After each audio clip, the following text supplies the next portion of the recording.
Hello and welcome to the December edition of Extra. I'm Joanne Hines. And I'm Georgia Lash. Here at Extra, we bring you expanded coverage of recently broadcast features from Sun City News. Joanne, before this holiday season even started, in Sun City we covered some festive events. And why don't you start us off with a new event that we should add to our calendars? I will. Our Lifestyles Department recently introduced a wine education program they called the Somm Series. Our reporter Chris Chase was there at the kickoff. A Wine 101 class. Let's see what we might be missing. So Kayla, Wine 101, how did this get started? Was it your brainchild? You know, Lifestyles has been doing a lot of great things, but we want to try to get a variety and really hit everyone. So we don't just do the big concerts or the festivals or the comedy nights. We want to try to do some more intimate things. So I like wine. Who doesn't like wine? So we thought, why don't we give this a shot? So that's how we started. As a team, we all came up with the idea of doing a Somm series. And hopefully, you know, everyone will be really interested in it. Now, a Somm series, what exactly is that? So we have one of the Low Country's sommeliers, Ronald Dietrich. He comes in, and what happens is, you know, everyone comes, they get a welcome cocktail, and just mingles around, meets everyone, and then we sit down, we taste about 4 to 5 wines. We're hoping to kind of theme it going forward, but this is the 101, just to kind of give a generic.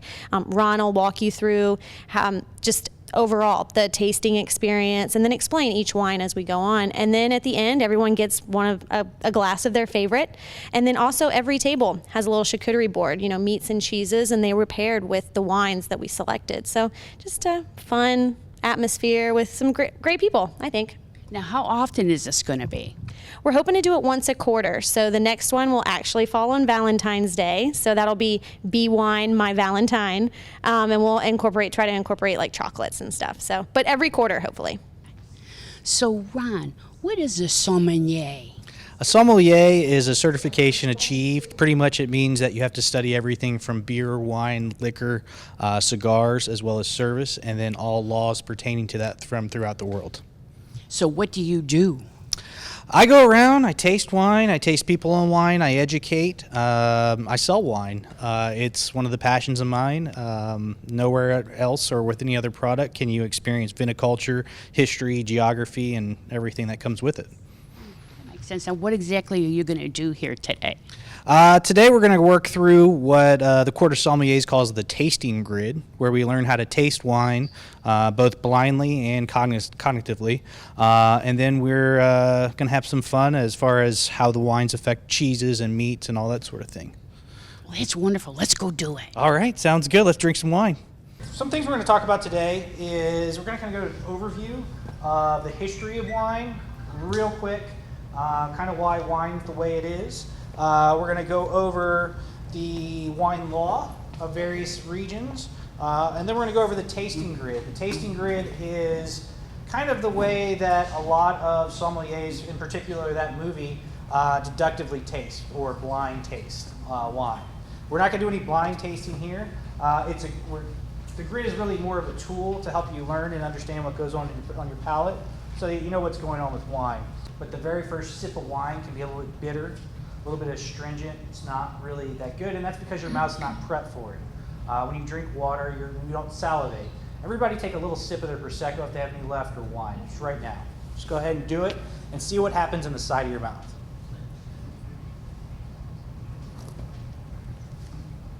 What happens in the side of your mouth? Are you starting to salivate a little bit? Your acidity is like going on fire right now. It's like all your receptors in your tongue are going off, and it's particularly in the side of your mouth. That's where you taste acidity. Do y'all know about the 5 taste receptors of your tongue? So you have sweetness in the front, bitter in the back, acidity here, umami, which is at the top, which is kind of a new thing that the Japanese came up with. The way it best described umami is kind of like has a savory quality like mushrooms. And that's what you get. You'll probably get a little bit of that with our last wine of the day, and then some of our Lagniappe wine. I'm from New Orleans, so if I throw out words like Lagniappe, it means extra. It's French. Now that's a class where I bet the homework is a lot of fun. Well, SCDV caught up with someone who's not only doing school homework, but much more. Prize-winning teen violinist Iris Shepherd recently performed in Sun City. Our entertainment anchor, Randy Selman, met with Iris to learn more about this young virtuoso. Iris Shepherd is a 14-year-old violinist from Henry, Tennessee.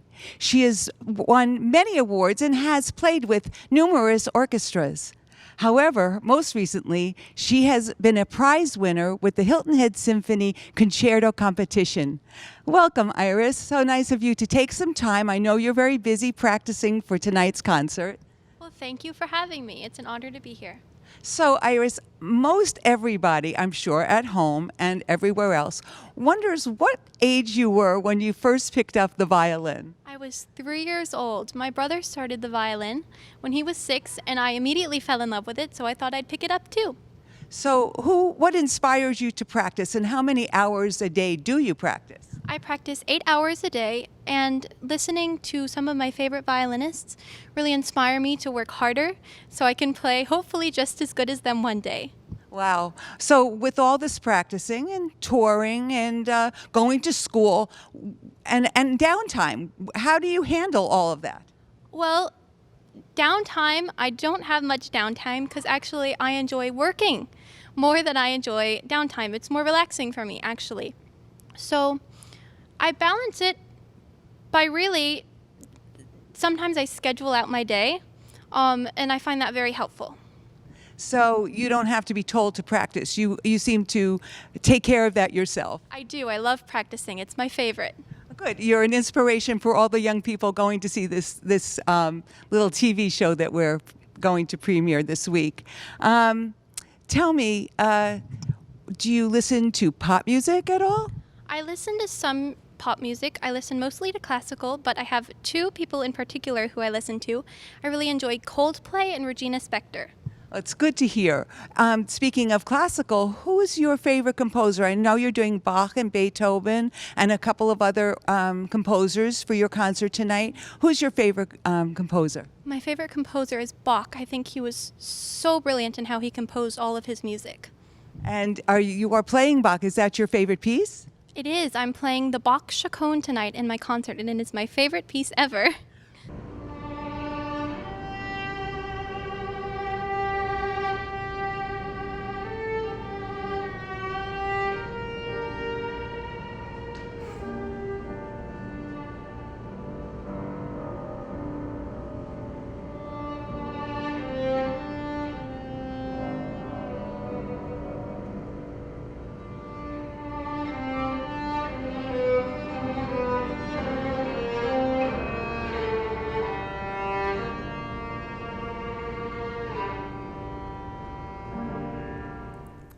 Now that's a talent. So young, such a gift. You had the opportunity to meet with some gifted writers, too, in visiting Sun City, Georgia. In the literary world, author Pat Conroy shared his talent and gifted us with his writing. At Meet the Author, we had a second visit for the book Our Prince of Scribes, and I had a chance to meet two more of Conroy's friends and fellow authors who pay him tribute. Ellen, I've read so much about your diverse background with Pat Conroy. Educational similarity, summer in Maine, fellow author. He was your editor for your novel. And which of those facets do you feel like you sort of value the most? In truth, what I value the most is simply that Pat was my buddy. All of those things combined don't add up to anything as special as having a big brother, so to speak, like Pat Conroy. Like your sister in Dickey. I love that. And I hope everybody will look that up as they see this interview. Absolutely. That's James Dickey, my mentor and teacher, and revered by Pat also, his teacher as well. Yes. Now, the other thing that I looked at in your background is, one of those roles we just said was that Pat was your editor. And I read something about you commenting about him being a little bit of a taskmaster. Tell us about that. Well, When Pat first decided that he valued my writing, I didn't realize it. But he knew that I was working on a novel, and he began nudging me about that novel. And he would call and check on me, Malfris, he always called me, how's that novel going? How's that manuscript going? And in truth, I took it for granted. It wasn't until I detected the slightest little bit of disappointment in his nudging that I woke up. He nudging. I had taken up the banjo of all things, and he was, Malfris, am I going to have to come to Bluffton and break that banjo? You need to get your at your desk I did and read that write. laugh out loud moment for me, I'm telling you, in looking at this whole story. Now, the last thing I would ask you is your book, your novel, Untying the Moon. Yes. What would be the one thing that would stick in your mind that was truly Pat Conroy's influence? In truth, the thing that is the most influential is his nudging and nagging. That's the truth of it. And his reassurance that he wasn't the only person who could write about the low country of South Carolina. I'm native to the low country, but let me tell you, when I first read The Prince of Tides, I said to myself, forget about it, Ellen, just never mind. And Pat Conroy, the man himself, is the one who made me believe that, yes, Malfris, you have the stories and they're yours to tell. And for people that weren't natives, thank you, because you've brought that world to us that we didn't have for all those years. Thank you so much. I appreciate that. By means of introduction, I'm going to steal someone else's words, and they're Mrs. Conroy's words. And I pray that I get this quote right. I read that she had said about you, there is no one more uniquely qualified to write about his friendship with my late husband than his oldest and closest friend, Bernie Shine. Wow. Okay. Now, Mr. Shine. Bernie, please. Bernie, Yeah. Okay. Bernie, she talks about you writing about Pat Conroy. What's the one thing that you've written about him that you really are the most proud of? I think rather than one thing, it would be loving somebody as difficult as Pat, because the difficulty was also his incredible joy, his great love, and also the great horror that he exposed me to. The abuse was real, and his father was a monster. And I remembered when Pat was talking in that small voice in the car, when he was getting directions over the cell phone, and saw the flies that weren't there, in other words, the backhand. He was avoiding the backhand of his father. It was the same voice, that same vulnerable, small, tiny voice. That was the voice that Pat struggled every day he sat down to write to get to. And that was the voice of the little boy he once was. And he was a nice boy. He was a nice kid. He was so good and so loving. Pat used to say, well, he wasn't capable of loving. Well, he didn't know, I guess. Maybe he didn't know what it was. But I can tell you this, I sure felt it. And finally, I remember I was talking later on in life, and I said, look, you idiot, either I'm nuts or you can outlove anybody I have ever known in my life. And he could. Conroy is a beloved low country legend. It sounds like he generously shared his time and talent. 67 authors contributed to that book. So you have 63 more to interview? Yes. We'd better move on. Joanne, fill us in on the latest Car Club event. The weather was a question mark, but all turned out well for the 18th annual Sun City Car Show. Georgia and I were there to see how the Car Club highlighted the 111 entries they had this year. One of the things that when you have a group like this takes so many volunteers, and I heard you have 60-some volunteers that put the show on. I went ahead and looked at your membership, and that's almost 40% of your members. How do you keep your members so dedicated? Well, that's a fair question. I think, first of all, we're in Sun City. So you've got people who are just, outgoing, want to become involved. Obviously, we have a huge volunteer effort going on by the general residents of Sun City. But in the car club, people are just interested in cars. So once a year for an event like this, I think they just want to help out. I think it's fun. Dale, beside all these great volunteers that you have here, there's a lot of people walking through enjoying the show and all these beautiful cars.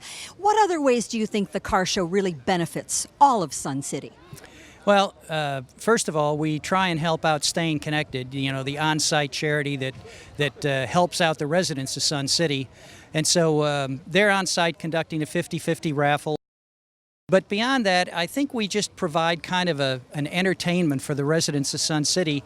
If you just wander through the parking lot, how many times have you heard something like, I used to have one of those, or my dad had that car, or something like that. So it's a bit of nostalgia, and it's just entertainment.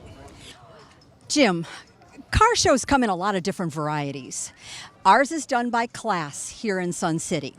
My question for you, because you're the judge, you're the one who makes some final decisions on where a car would be positioned today. Yes, answer this for me. If I am in Class 8, and it's over where all my Thunderbirds are, if I go over to another show today, and I walk over to theirs, and theirs is classes, their Class 8, would it be the exact same thing? No, I think each car show, depending on who you go to and what state you're in, a lot of car shows put all the cars together and without classes, which is a good car show, and obviously it does the same thing as we do here. But I separated the cars originally into classes so it would be more organized, so people could look at the older classes, the newer ones, and all the way up to, we added brand new cars later after that. So it would make it more organized.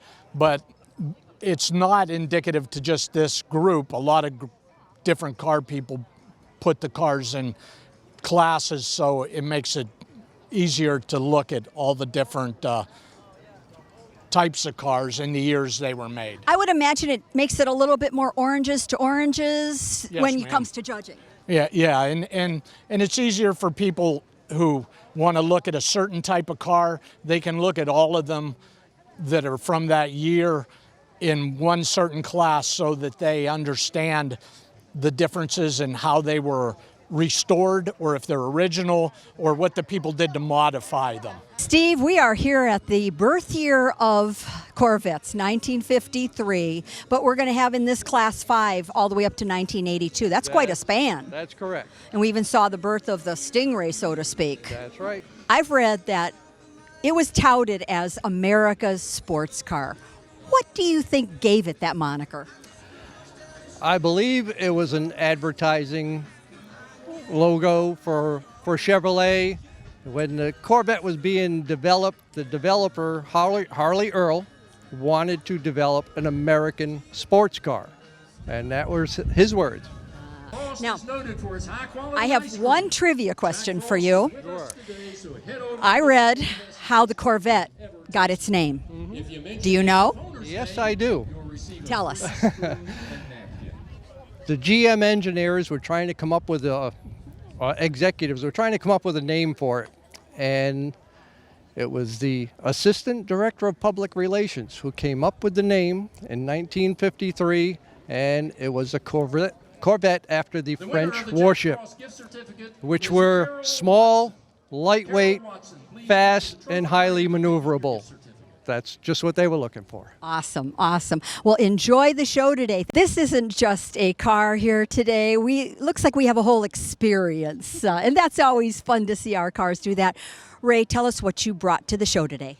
I brought an English Morris Minor, which is a true Woody, and it was built in the UK.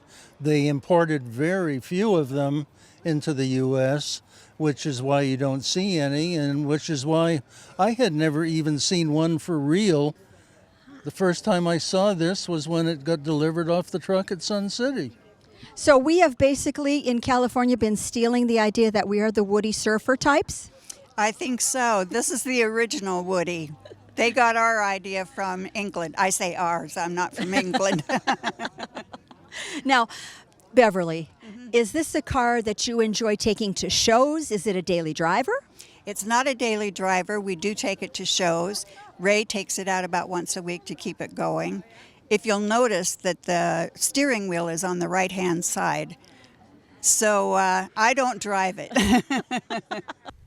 There were a few cars there that I'd like on my holiday wish list. Maybe on Santa's next visit. Well, I'm not sure about Santa visiting, but Sun City was visited by some of our county officials. Joanne, let's share what we learned.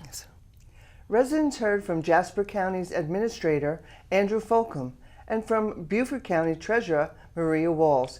Hear what they discussed with our Sun City TV news team. How are property tax bills actually calculated? Well, that's a formulaic response that I have to give to you, but there are formulas for how it's done. I want to go through those briefly.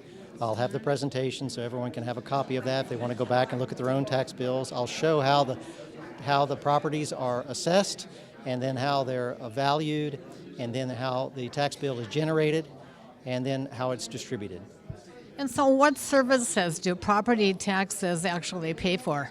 A whole lot of services, and a lot of services you may not be aware of. Counties in South Carolina are really, truly arms of the state. And so we provide, at the county level, a lot of funding to what a lot of people would think would be traditionally state functions. About 22% of all of our revenue goes towards typical state functions. About 48% goes towards emergency services and roads, and the final 30% is the rest of all general government. Okay, so how are property tax expenses actually different between our two counties, both Beaufort and Jasper? Well, that's what I'm going to try to get to today. And we're going to do that by looking at actual bills and actual out-of-pocket expenses. We're not going to talk so much about numbers and what people think, but we're going to go through the actual tax bills and compare them. And if people actually have a property tax bill here, will you be able to advise them? Hopefully, at least we can try to figure out what their concerns are, and that's the whole idea of the outing today. Well, welcome, Maria. You are certainly no stranger to Sun City Hilton Head. Thank you so much for having me, Norma. It's always a great day to be in Sun City. Oh, thank you. That's so sweet. Well, you've instituted a new approach to serving our residents. So could you give us some of the details? Absolutely.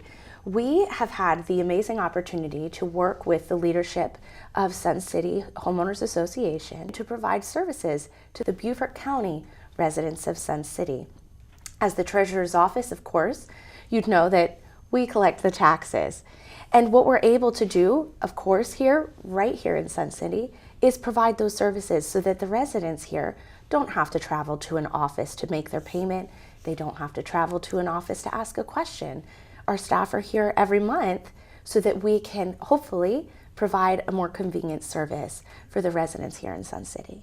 Well, that is a great benefit to us, and we thank you for it because it gets to be very crowded around tax season at your offices over there. Now, what special discounts could our residents be getting on their taxes? Well, first, you're going to start with the legal residence exemption. I know just from sitting in Pinckney Hall for our office hours, there are a lot of new residents in Beaufort County that decide to live in Sun City. And what they may not be aware of is that although our tax rates might be much lower than where they came from, it can actually be lower for them. They can take advantage of a legal residence exemption, which they would apply for with the Beaufort County Assessor's Office.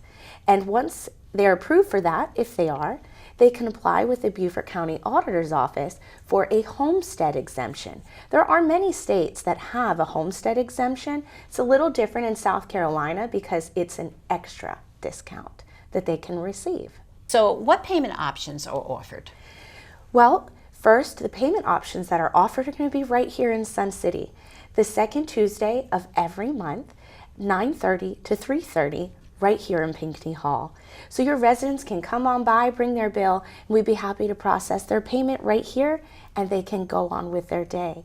That's Extra for December. I'm Joanne Hines. Please check out the program guide in Sunsations and the Sun City website for our other Sun City TV monthly shows. And I'm Georgia Lash. Thank you for watching. Please join us again next month as we begin a new year of extra coverage of stories and features from Sun City News. Happy holidays.